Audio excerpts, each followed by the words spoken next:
Olá, graça e paz, sejam todos bem-vindos mais uma vez ao nosso canal Fé e Filosofia Católica.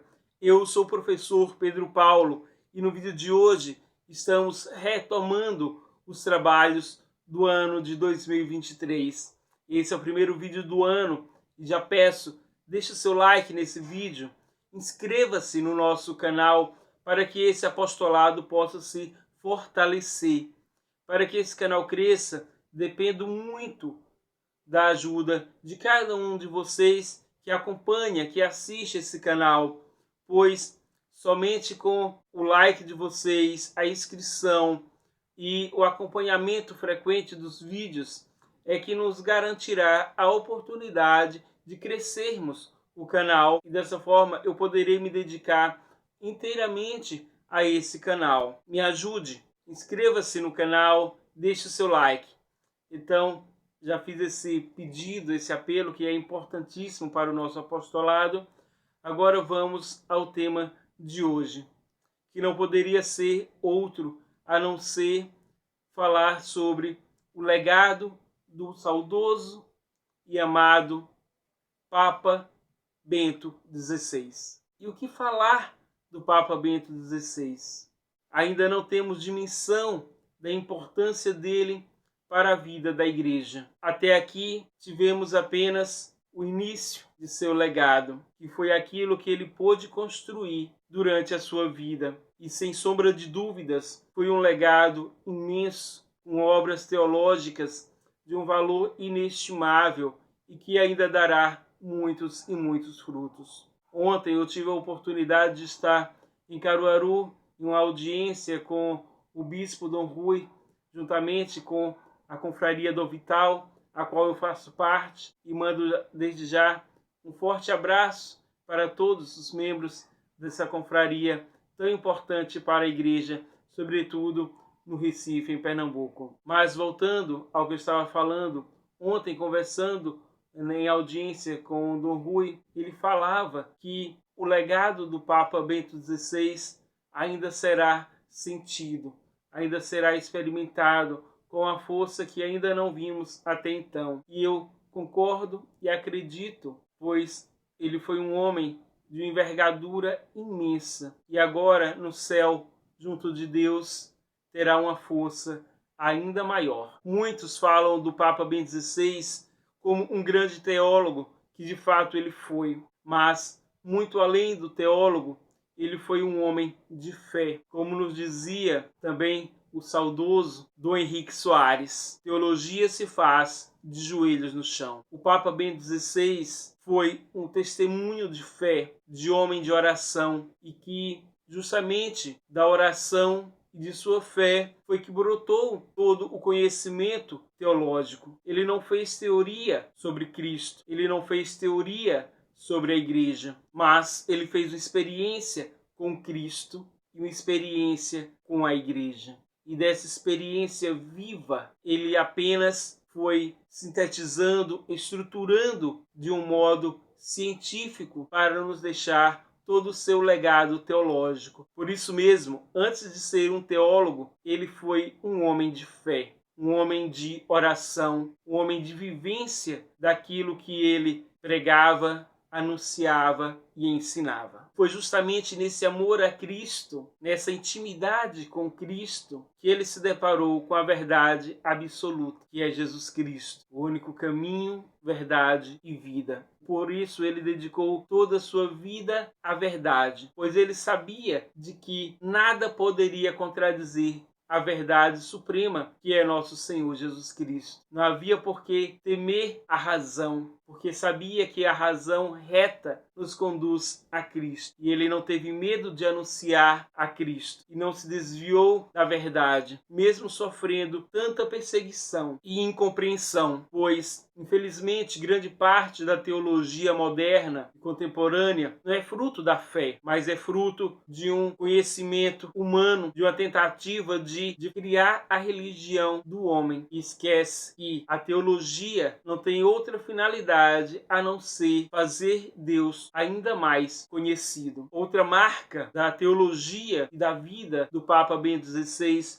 foi o seu combate contra o relativismo. Nós sabemos que na filosofia moderna e contemporânea houve, principalmente a partir de Kant, uma tomada muito grande, principalmente com Kant, uma virada do paradigma do ser das coisas para o ser subjetivo. Então, esse subjetivismo nos conduz a um relativismo, pois uma vez que o homem é colocado como critério último de conhecimento, tudo aquilo que um ser humano pensa pode ser dito, pode ser posto como uma verdade, e esquece de uma verdade objetiva, e a fé acaba sofrendo, padecendo dessa forma de pensar, pois esvazia o seu sentido objetivo de um Deus que se fez carne, de um Deus que se fez homem e nos revelou o caminho a seguir, nos revelou todo o preceito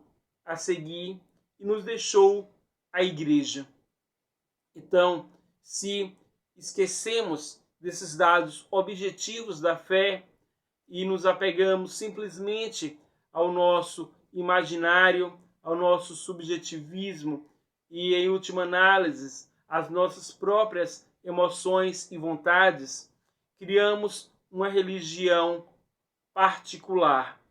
Criamos uma religião do homem e não do Deus revelado, de Jesus Cristo, do Verbo que se fez carne e habitou entre nós. Por isso, a luta contra o relativismo, empenhada pelo Papa Bento XVI e ainda como cardeal Joseph Ratzinger, então ele busca essa revitalização da fé, buscando na objetividade da fé revelada e na teologia natural, onde Deus imprime nas coisas a sua própria inteligência. Portanto, um voltar-se para as coisas, um voltar-se para a natureza, nos revela o poder de Deus, desse Deus criador, e voltando com inteligência para aquilo que esse Deus criador nos revelou ao se encarnar em Jesus Cristo, temos os dados objetivos da fé. Então, esse combate ao relativismo é vencido na fé em Jesus Cristo e na busca pela reta razão que nos conduz ao conhecimento de Deus e da realidade tal como ela é, e não como nós imaginamos que fosse, ou teorizamos, ou fruto de nossos meros sentimentos. Juntamente com o relativismo, ele também se empenha no combate ao extremo modernismo na igreja e à teologia da libertação, que tanto mal trouxe para a igreja, sobretudo na América Latina. Uma outra batalha importantíssima a ser mencionada do Papa Bento XVI foi fruto do Concílio Vaticano II, o qual ele teve uma participação importante ainda como teólogo em ascensão. Ele foi assessor de um dos cardeais que participava do concílio e teve que, na prática, enfrentar todas as dificuldades advindas do Concílio Vaticano II, onde houve uma grande ala dentro da igreja que defendia uma nova igreja pós-conciliar, onde tudo aquilo que fazia parte da tradição da igreja não teria mais valor, não teria uma importância tão grande. Seria apenas mero elementos históricos que não teriam uma influência prática na vida da igreja. Mas, com sua sabedoria, ele detectou esse problema e lutou e se empenhou em uma chamada hermenêutica da continuidade, onde toda a tradição da igreja deveria continuar a partir do Concílio Vaticano II. Ou seja, o Concílio Vaticano II seria apenas mais uma etapa na vida da igreja, apenas mais um dos vários outros concílios que a igreja teve, e não uma fundação de uma nova igreja. Mas, infelizmente, essa mentalidade ainda está muito enraizada nos dias atuais. Por isso, o pensamento do Papa Bento XVI é tão atual e tão importante para que possamos nos unirmos às nossas raízes católicas, que são apostólicas, que veio do próprio Cristo. Portanto, não devemos nunca abandoná-las. Na medida em que abandonamos nossa tradição, abandonamos nossa fé, perdemos tudo o que nos faz igreja. A hermenêutica da continuidade é justamente permanecermos firmes e fiéis à igreja de sempre, à doutrina e à moral de sempre da igreja. Então, meus irmãos, como eu disse no início, ainda não temos dimensão da importância do Papa Bento XVI para a igreja e, sobretudo, para os desafios que vivemos hoje. Espero que esse vídeo tenha contribuído na direção de fortalecermos a nossa fé em Deus e continuarmos a obra do nosso queridíssimo e amado e eterno Papa Bento XVI. Fiquem todos na paz de Deus. Aquele abraço.